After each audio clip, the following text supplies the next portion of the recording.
Super 100 competitive classes में एक बार पुनः हम आपका क्रांतिकारी हार्दिक अभिनंदन करते हैं। आज का क्लास आपके लिए काफ़ी इम्पोर्टेंट होने वाला है। वह है हिंदी व्याकरण से रिलेटेड। और हिंदी व्याकरण में शब्द विचार और शब्द विचार के अंतर्गत शब्द का निर्माण का कुछ टाइप्स होता है।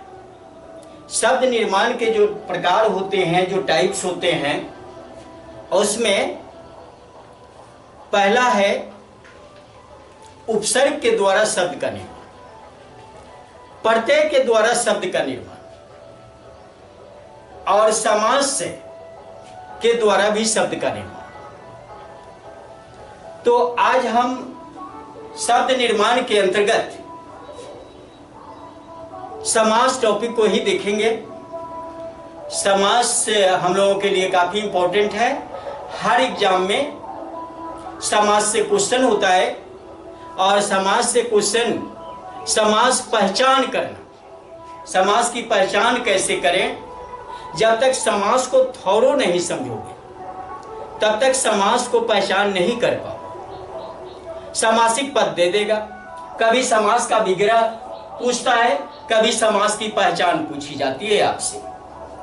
तो चलिए आज इसी पर डिटेल्स से हम लोग बात करेंगे। तो पहले टॉपिक लिखते हैं, फिर बात करते हैं। टॉपिक है समास।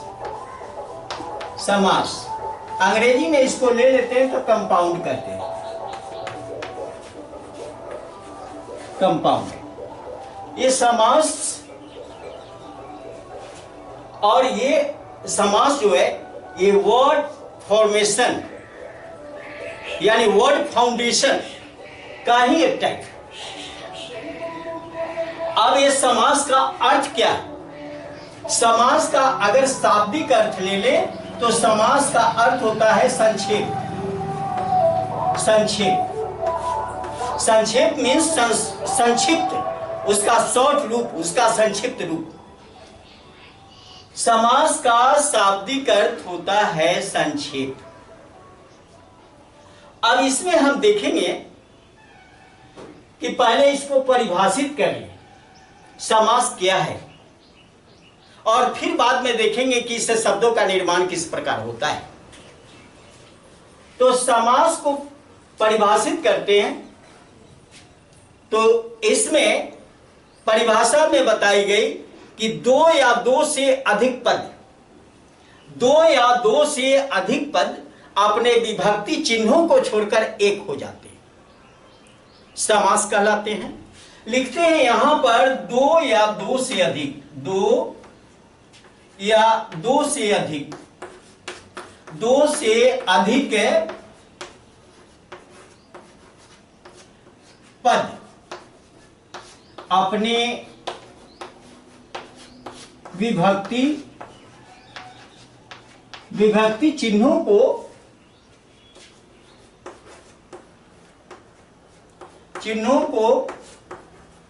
छोड़कर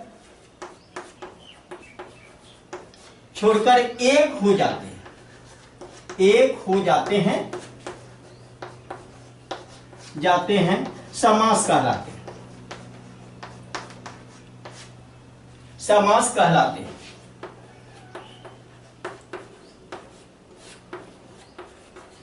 परिभाषा में ही हर टॉपिक की गुणवत्ता छिपी होती है। तो परिभाषा में एक एक चीज स्पष्ट यहां पर हो रहा है। समास में क्या देखा आपने? कहीं कहीं आप देखोगे कि यहां पर हमने पद का इस्तेमाल किया, कहीं कहीं देखोगे शब्द का इस्तेमाल, बहुत सारे व्याकरण में आप देखोगे कि शब्द का इस्तेमाल किए गए।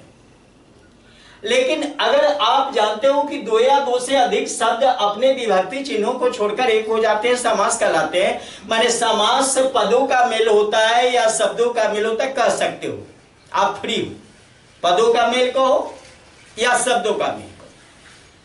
लेकिन हमको ज्यादा अच्छा लगता है पदों का मेल। तो समास में क्या होता है? पदों का मेल होता है। समास में परिभाषा से स्पष्ट हो गया कि समास में पदों का मेल होता है, पदों का मेल होता है।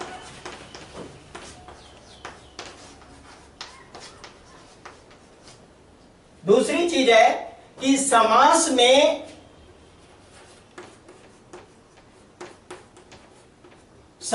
में अलगाव की क्रिया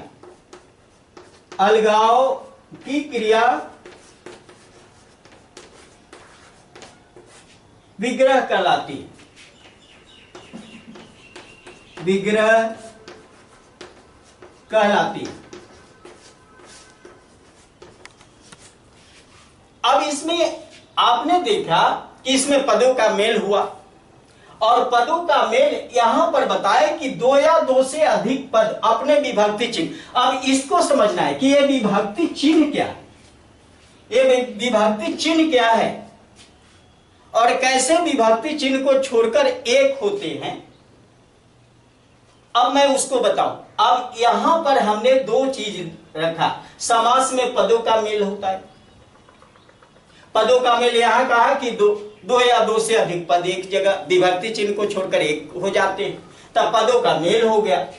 समास में अलगाव की क्रिया करते हैं, तो अलगाव की क्रिया को समास विग्रह कहते हैं या सब विग्रह समास कहते हैं। तो चलिए हम इसको बताते हैं, इस परिभाषा को स्पष्ट करते हैं। थोड़ा सा परिभाषा जान जाओगे, परिभाषा का स्पष्टीकरण हो जाएगा, तो एक एक पॉइंट समझना आपके लिए आसान हो जाएगा। तो चलो मैं दिखाता हूं इसको। यहां पर बताया हमने कि दो या दो से अधिक पद, अब दो या दो से अधिक पद है। इसमें एक एग्जांपल ले लेते हैं, राजा का पुत्र, राजा का पुत्र।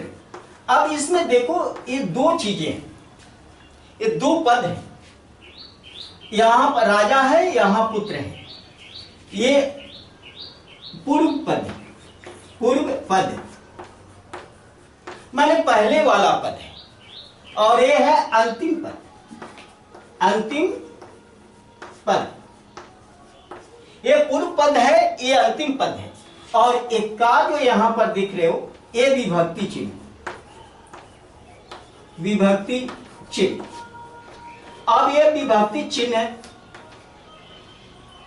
आप देख रहे हो कि यहां पर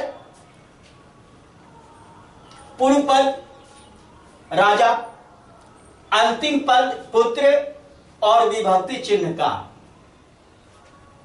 राजा और पुत्र का यहां पर संबंध हो जुड़ रहा है, राजा और पुत्र का संबंध है, और ये बनता है, ये दोनों, ये बनता है क्या, राजपुत्र, राजपुत्र, राजपुत्र। अब यहां पर आपने देखा राजा का पुत्र राजपुत्र, राजा क्या है, पूर्व पद है, पहला पद, पुत्र क्या है, अंतिम पद है, और इसमें विभक्ति चिन्ह क्या है, विभक्ति चिन्ह का है, यानी राजा और पुत्र का संबंध जुड़ रहा है। आपने संबंध कारक का चिन्ह पढ़ा होगा, संबंध का के की। संबंध कारक का चिन्ह क्या होता है, संबंध का के की, तो यहां संबंध का ही चिन्ह है का, और ये विभक्ति चिन्ह को छोड़ दिया। यहां पर आ जाओ, अब राजपुत्र में का विभक्ति चिन्ह को ये लोप कर दिया, हटा दिया, हट गया, और जब जैसे लोप हुआ ये दोनों शब्द एक हो गए, मिल गए ये दोनों शब्द और बन गए राजपुत्र। अब ये राजपुत्र जो बने इसको क्या कहेंगे हम, तो इसको कहते हैं समस्त पद, समस्त पद, या दूसरा नाम से संबोधित करोगे तो सामासिक पद, सामासिक पद। कोई भी बोल सकते हो, समस्त पद बोलो या समासिक पद बोलो। और अब देखो, मैं एक और बात बता दूं यहां पर। यहां हमने परिभाषा में लिखा कि दो या दो से, दो पद हैं यहां पर, दो पद हैं। अपने विभक्ति चिन्ह आपको दिखा दिया कि यहां का विभक्ति चिन्ह है। विभक्ति चिन्ह को छोड़कर ये का को छोड़ दिया। ये जब का छोड़ दिया तो दू को बच गया। राजपुत्र यहां पर मेल कर गया, यहां मेल किया। जैसे मेल करेगा ये बन जाता है समस्त पद या समासिक पद। परिभाषा से स्पष्ट है, समास क्लियर हुआ। अब मैं आपको बताऊं, एक बात बताए कि समस्त पद या समासिक पद के अलगाव की जो क्रिया होती है उसे समास विग्रह कहते हैं। अब यहां पर देखो, अगर मैं इसको कहूं राजपुत्र का विग्रह समास बताना है तो यही है विग्रह, यही है आपका विग्रह समास, यही विग्रह किया गया। तो या तो कभी विग्रह पूछ दे या आपसे पूछ दे कि ये समासिक पद कौन सा समास है, पूछा जा सकता है। चलिए अब यहां पर मैं यह नहीं बता रहा हूं कि ये कौन सा समास है। अब समास के भेद को हम बताते हैं, और जब भेद को बताते हैं तो उसमें एक एक पॉइंट हम बताएंगे कि भाई आप कैसे उसको समझोगे और कैसे पहचान करोगे कि यह समास कौन सा है। तो चलिए इसको स्पष्ट किया कि समास शब्द क्या है और उसकी परिभाषा क्या, बस इतना ही इसमें अभी बताया। और अब भेद पर चर्चा करेंगे। तो चलिए भेद पर चर्चा करते हैं।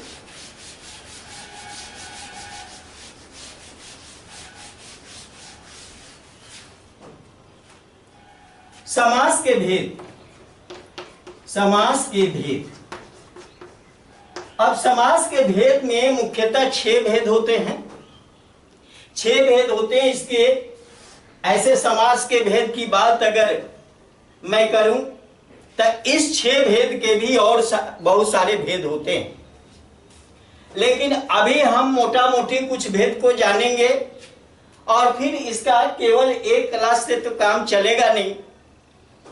जो भेदों के भेद हैं उस पर भी हम चर्चा करेंगे।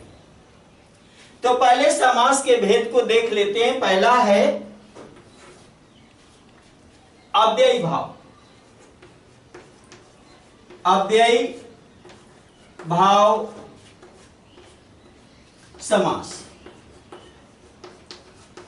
अव्ययी भाव समास। अब देखो, अव्ययी भाव समास की बात है। अब इसमें अव्ययी भाव समास को डिफाइन किया गया, इसको परिभाषित किया गया। तो इसमें कहा गया कि जिस समासिक पद का, जिस समासिक पद का, समासिक पद का पहला पद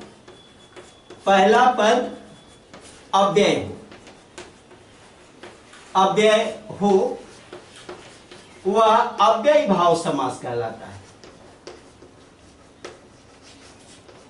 अव्ययी भाव समास कहलाता है।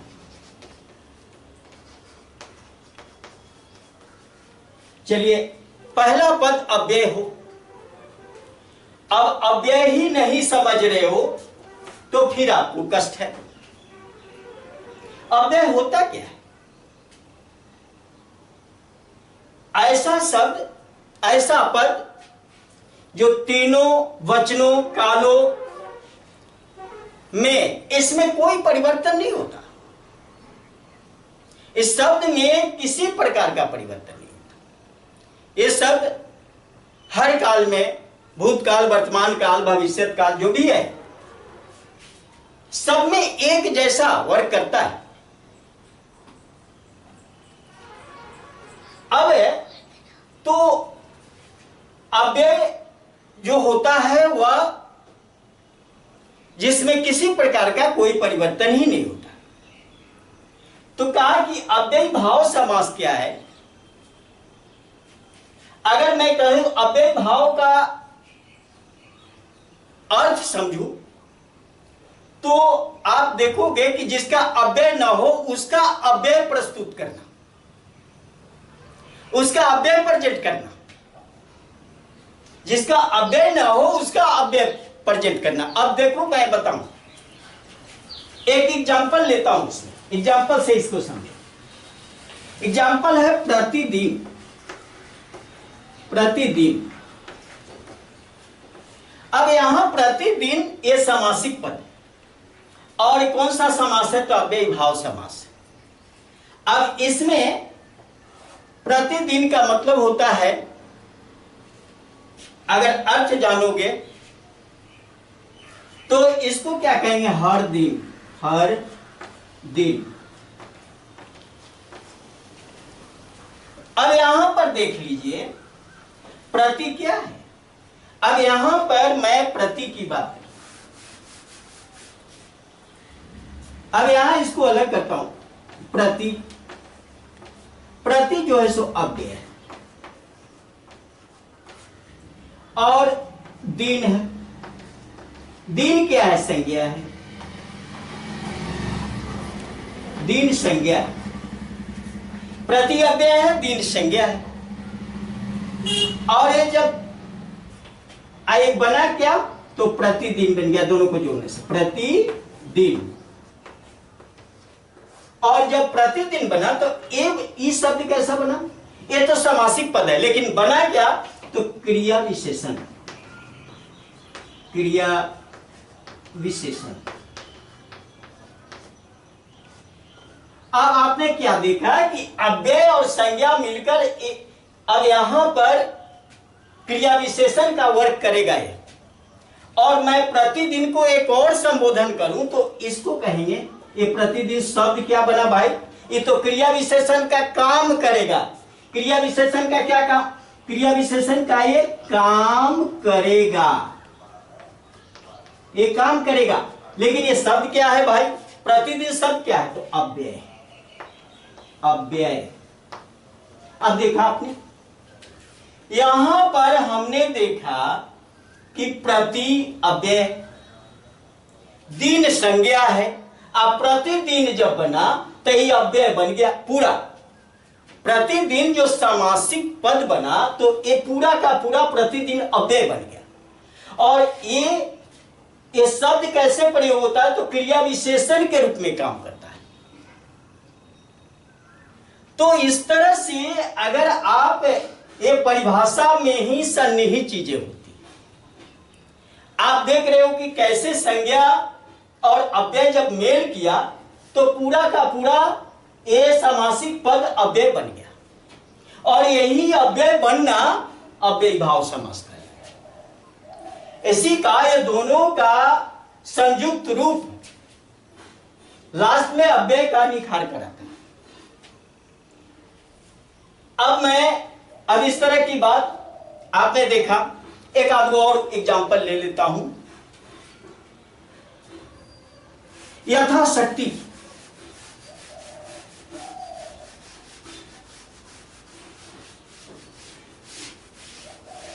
यथाशक्ति, प्रतिवर्ष, प्रत्येक, ये सब क्या है? यथा शक्ति।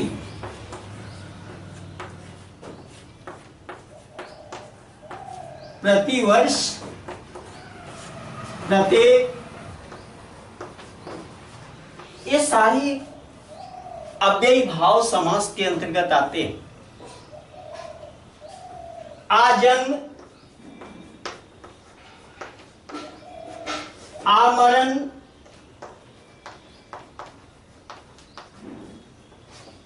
ये सारे शब्द अव्ययी भाव के अंतर्गत है। सब में सब का एक प्रारंभिक पहला पद जो है सो अव्यय लगा हुआ है और इस तरह से ये सब अव्यय है। ये सारा जो है अव्यय लगा हुआ है, इसलिए ये अव्ययी भाव समास का है। और स्पष्टीकरण भी इसका एक एग्जांपल में हम दे चुके हैं। अब दूसरा लेते हैं, दूसरा समास। दूसरा समास है तत्पुरुष समास। दूसरा भेद है इसका, ऐसे 6 भेद होते हैं। अव्ययी भाव पहला हमने बताया। दूसरा समास लेते हैं तत्पुरुष। तत्पुरुष समास। अब तत्पुरुष समास क्या है? तत्पुरुष समास जिस समासिक पद का, जिस समासिक पद का उत्तर पद, उत्तर पद यानी बाद वाला पद प्रधान हो,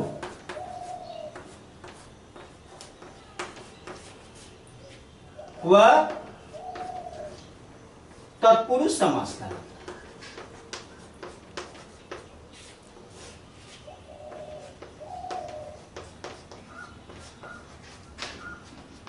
कहलाता है। अब देखो, उत्तर पद या बाद का पद, संस्कृत में इसको परिभाषित किया गया, उत्तर पद प्रधानो तत्पुरुषा। संस्कृत में इसकी परिभाषा बड़ी आसान दे दी, उत्तर पद प्रधानो तत्पुरुषा। बस एक छोटी सी परिभाषा। उत्तर पद यानी बाद का पद, जिस समासिक पद का बाद का पद प्रधान हो, अंतिम पद प्रधान हो, उत्तर पद प्रधान हो, वह तत्पुरुष समास कहलाता है। अब ये बाद का पद, उत्तर पद या अंतिम पद, अब इसको मैं स्पष्ट करता हूं यहां।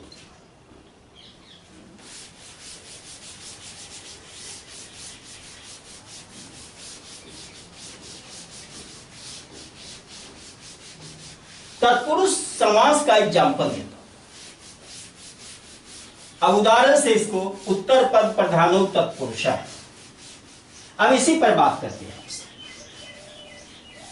जिस समासिक पद का उत्तर पद प्रधान हो, तत्पुरुष समास कहलाता है। उदाहरण देखिए तत्पुरुष का, तत्पुरुष समास। उदाहरण के रूप में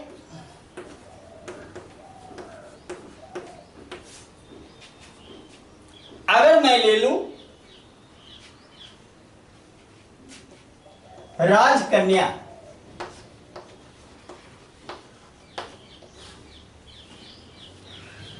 राजकन्या यानी आप ये समासिक पद है राजकन्या। अब इसमें राजा भी है और कन्या भी है। राजा पूर्व पद है, यहां पूर्व पद। ये उत्तर पद है यानी बाद का पद, उत्तर पद। जरा गौर से देखना यहां पर, यहां राजकन्या कहने से राजा का बोध नहीं होता, उसके लड़की का बोध होता है। अगर कहा जाए राजा दरबार में बैठा है, राजकन्या को बुलाओ, तो किसको बुलाएंगे? राजा को बुलाएंगे या उसकी लड़की को बुलाएंगे? लड़की को बुलाया जाएगा, या इसलिए उत्तर पद प्रधान। अब यहां मैं ये बात बताया, अगर मैं कहूं पूजा घर, अगर ये एग्जाम्पल ले, इसका सविग्रह अगर लेता हूं, ये विग्रह समास विग्रह करता हूं, तो हम कहेंगे कि पूजा के लिए घर। अब पूजा के लिए ये घर है। अब यहां पर देखिए, पूजा और घर ये दो पद है, पूर्व पद है, पूर्व पद, ये अंतिम पद या उत्तर पद, उत्तर पद। अब यहां इसकी मानता है घर। यहां पूजा घर करने से मतलब एक बिल्डिंग का बोध होता है, एक घर का बोध होता है। तो घर की प्रधानता है यानी उत्तर पद प्रधान है। इसलिए अगर इस तरह का समासिक पद हो तो धरल्ले के साथ क्या कहोगे? तत्पुरुष।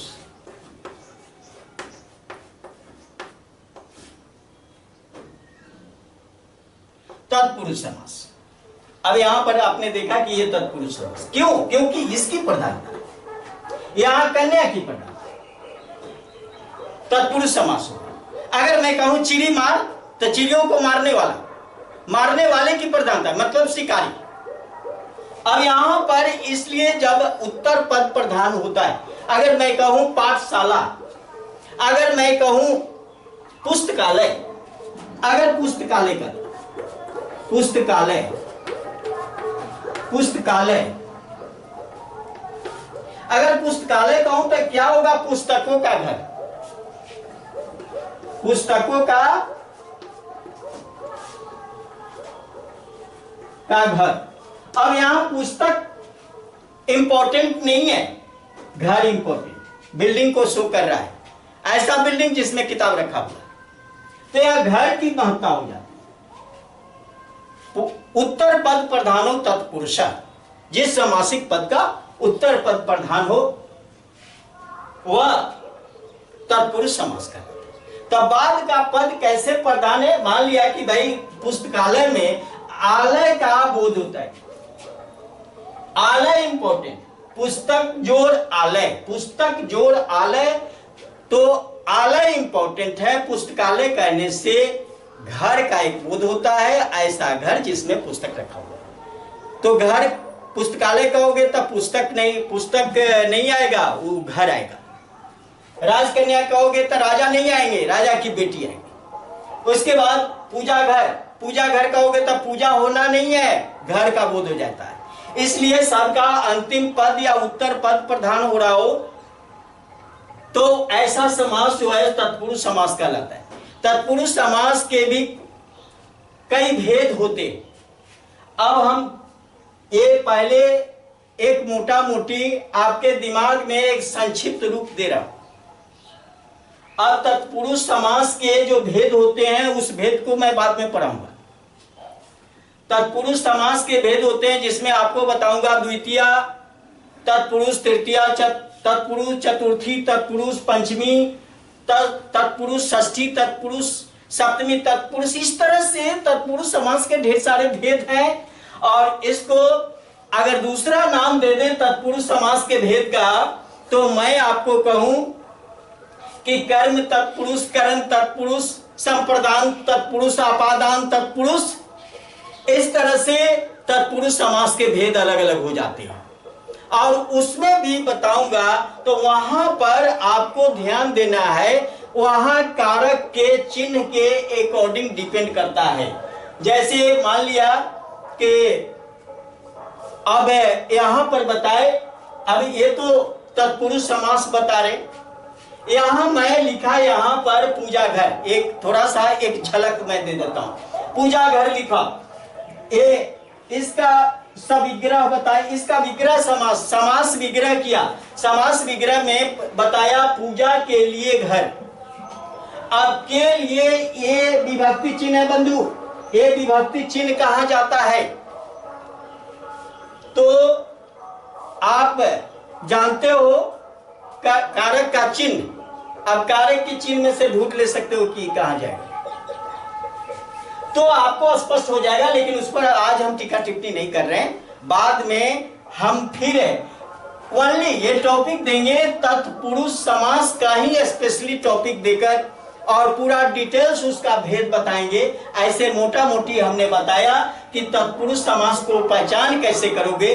तो उत्तर पद प्रधान हो तत्पुरुष, जिस समासिक पद का बाद वाला पद या अंतिम पद या उत्तर पद प्रधान हो वो तत्पुरुष समास कहलाता है। एग्जाम्पल के द्वारा भी कुछ स्पष्टीकरण दिया। तो इस तरह से आपको देखना पड़ेगा, आपको जानना पड़ेगा।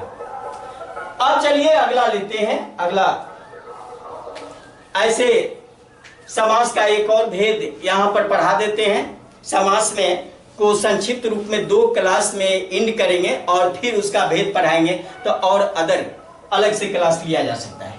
तो चलिए तत्पुरुष समास को एक झलक दिया हमने, एक आइडिया दिया इसको डिटेल्स नहीं समझना, कारण कि इसको डिटेल्स बताने के लिए पूरा का पूरा टॉपिक हमको लेना पड़ेगा और तब मैं उस पर डिटेल्स बात करूंगा। चलिए एक और समास पढ़ाते हैं।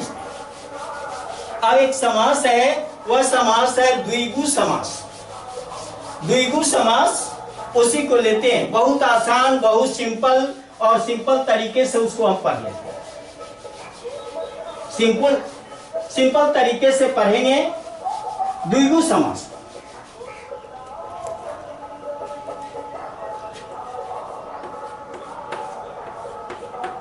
द्विगु समास, द्विगु समास में अब इसमें हमने बताया आपको कि संख्या पूर्वो द्विगु, इसकी परिभाषा दी गई कि संख्या पूर्वो द्विगु, जिस समासिक पद का पहला पद संख्यावाची हो, जिस समासिक पद का पहला पद संख्या हो, जिस समासिक पद का पहला पद संख्या दर्शाता हो, दिखाता हो, नंबर को शो करता हो, वो समास द्विगु समास कहलाएगा। तो हम परिभाषा लिखते हैं, जिस समासिक पद का, जिस समासिक पद का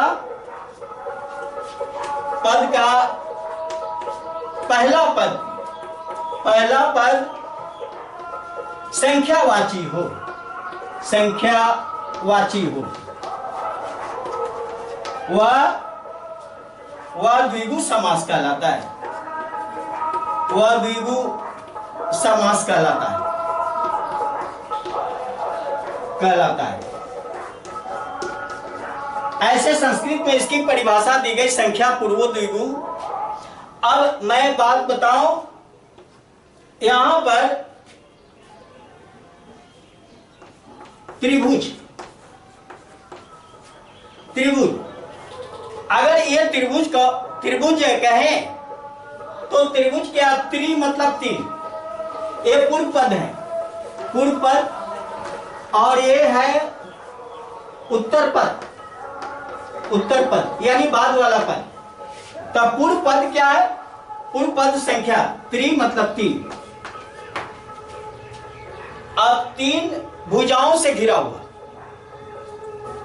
तीन भुजाओं का समूह, त्रिभुज तीन भुजाओं का समूह। अगर मैं कहूं तीन भुजाओं का समूह, अगर ये तीन भुजाओं का समूह एक त्रिभुज है। अब ये क्या, तीन भुजाओं का समूह अगर मैं यहां पर लिखता हूं तो इसको विग्रह कहते हैं, ये विग्रह होगा। और ये एक समासिक पद है, समासिक पद, इसका पूर्व पद त्रि, तीन और उत्तर पद भुजा है। अगर मैं कहूं पंचवटी, अगर दूसरा शब्द लेता हूं पंचवटी लिखूं तब पांच वटियों का यानी पांच रास्तों का, पांच वटियों का इसका सविग्रह लिखेंगे तो लिखेंगे पांच वटियों का समाहार। देखो समाहार शब्द या समूह दोनों एक ही शब्द होता है, लेकिन सुंदरता को बढ़ाने के लिए कहीं हम समाहार लिखते हैं, पांच है, पांच वटियों का, पंचवटी अपने आप में इंपॉर्टेंट स्थान भी है, इसका धार्मिक दृष्टिकोण से भी उत्तम है। तो यहाँ पर समूह लिखना थोड़ा सा अच्छा नहीं लगा, इसलिए मैं उसके बदले में दूसरा शब्द या समाहार, पांच वटियों का समाहार यानी पांच रस्तों का समायोजन। अगर मैं कहूं, अगर दूसरा शब्द ले लूं, अगर त्रिवेणी, अगर मैं लेता हूं त्रिवेणी शब्द, त्रिवेणी, अगर त्रिवेणी शब्द लेता हूं तो तीन नदियों का मेल होता है, तीन नदियों का समूह होता है, लेकिन यहां पर लिखना अच्छा नहीं लगेगा। इसका अगर सविग्रह करोगे, ये विग्रह समास बताओगे, अब विग्रह समास त्रिवेणी का, यह समस्त पद है त्रिवेणी, अगर इसका विग्रह करते हो तो लिखो तीन नदियों का समाहार, तीन नदियों का समूह अच्छा नहीं लगेगा। तीन नदियों का समाहार, तीन नदियों का समाहार,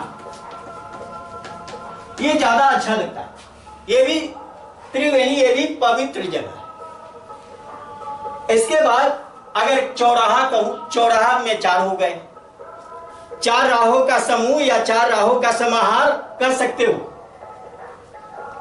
तो त्रिभुज है, चतुर्भुज है, पंचवटी है, ए दशमुख है, ए आप चतुष्कोण है, बहुत सारे बने जिसका पहला पद संख्या हो। संख्या पहचान में तो देरी नहीं होगी। अब पंचवटी 5 है, त्रिवेणी 3 है, चतुर्भुज 4 है। इस तरह से संख्या अगर आपको दिखता हो तो उस कंडीशन में चतुर्मुख, कहीं 4 मुंहों वाला, इस तरह से संख्या जहां दिख जाए तुरंत आप द्विगु समास को इंगित कर देना कि यह समास द्विगु समास है, यानी संख्या पूर्वो द्विगु। जिस समासिक पद का पहला पद संख्यावाची हो, संख्या दिखाई देता हो, उसमें नंबर दिखाई देता हो, तो उस समासिक पद को हम क्या कहते हैं? द्विगु समास कहते हैं।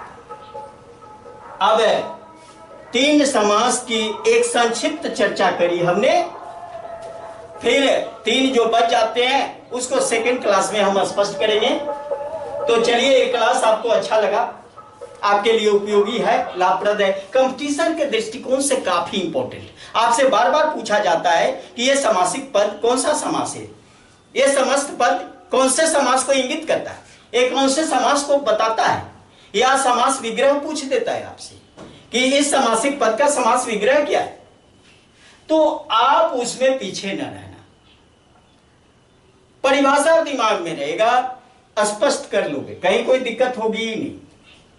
तो चलिए, ये वीडियो आपको अच्छा लगा, उपयोगी है, लाभप्रद है, ज्ञानवर्धक है, तो इसे लाइक करें, अपने मित्रों के साथ शेयर करें। और हम ये सुपर 100 कॉम्पिटिटिव क्लासेज जो आपकी सेवा में लगातार क्लास दे रहा है, और मैं सोच रहा हूं कि एकदम बेसिक से हिंदी, मैथ, जीके और इंग्लिश, इस पर बारी बारी से आपकी सेवा में क्लास देता रहूं और आप इससे ढेर सारे लाभ लेते रहो।